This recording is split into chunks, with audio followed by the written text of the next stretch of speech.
ang nag-deliver papunta sa bahay nila Pangulong Bongbong Marcos at Speaker Martin Romualdez mag-insert o magpasok ng 100 billion worth of projects sa BICAM. Sana po ay hindi nila ako mapatay bago ko mailabas ang lahat. Ginawa ko lang ang utos sa akin, pero ngayon, handa na akong harapin ang lahat.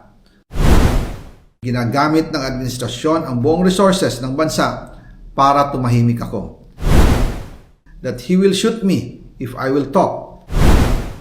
Gagamitin ako bilang panakipbutas sa kanilang kampanya laban sa korupsyon. Hindi na ako mananahimik, ilalabas ko ang lahat ng katotohanan. May resibo, may ebidensya, at may pangalan. Para sa bawat Pilipino, alam ko na buo ang galit ninyo sa akin ngayon. Nauunawaan ko rin kung bakit, lalo na at malaki ang halagang nakataya. Pero bago kayo humusga, hayaan ninyong ipaliwanag ko ang buong katotohanan.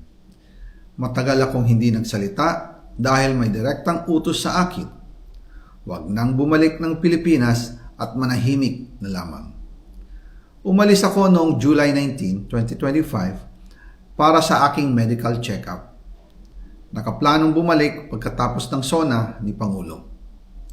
Pero habang papauwi na ako, tinawagan ako ni dating Speaker Martin Romualdez at sinabihan, "Stay out of the country. You will be well taken care of as instructed by the President." Noon naniniwala pa ako sa kanila, kaya't hindi ako bumalik. Tumikom ang aking bibig, sumunod ako, pero ang hindi ko alam, ang ibig pala nilang sabihin sa aalagaan ka namin ay gagamitin ako bilang panakipbutas sa kanilang kampanya laban sa korupsyon. Ginawa nila akong poster boy ng kanilang sariling kasinungalingan. Ngayon, hindi na ako mananahimik, ilalabas ko ang lahat ng katotohanan. May resibo, may ebidensya, at may pangalan. Nagsimula ito nung tumawag si Sekmina Pangandaman sa akin nung nag-umpisa ang BICAM process last year, 2024. Ang sabi niya, katatapos lang ng meeting nila ni Pangulo at may instructions na mag-insert o magpasok ng 100 billion worth of projects sa BICAM. At sinabi pa ni Sekmina, you can confirm with Yusek Adrian Bersamin dahil magkasama sila sa meeting ni Pangulong BBM noong araw na yon.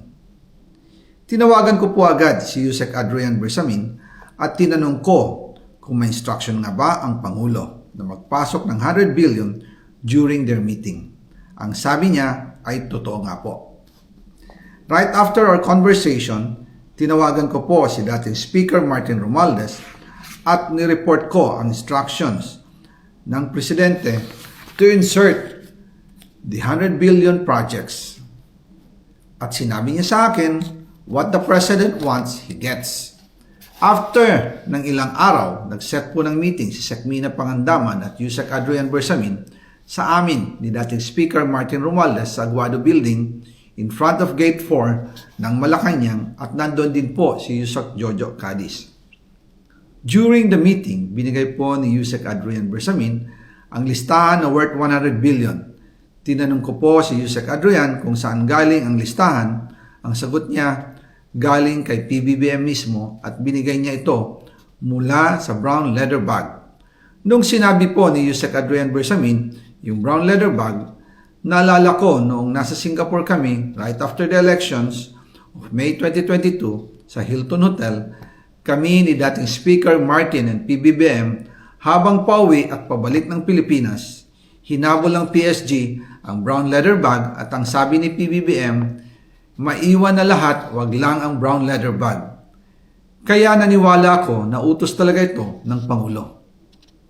Pagkatapos ng ilang araw, I informed sina dating Speaker Martin Romualdez, Sekmina Pangandaman, Yusek Adrian Bersamin, and Yusek Jojo Cadiz na kung pwede 50 billion lang ang ipasok sa program funds dahil so sobra ang DPWH funds versus sa DepEd. In practice, hindi pwede na mas malaki ang budget ng DPWH kaysa edukasyon.